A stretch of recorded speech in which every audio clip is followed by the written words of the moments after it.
There are two micro SD cards for this drone, one for the aircraft and one for the controller. And the one on the aircraft can be a bit tricky to find and install. You may want to grab a plastic tool such as a pair of tweezers or a plastic pin to help it get installed and back out. On this drone, you'll see this protective cover right here on the front of the aircraft.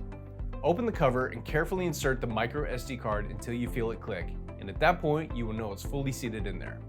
Replace the protective cover and you are now good to go on the aircraft micro SD card.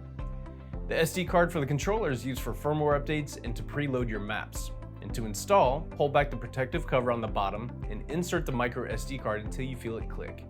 Close the protective cover once you have it properly installed and you are ready for your flight.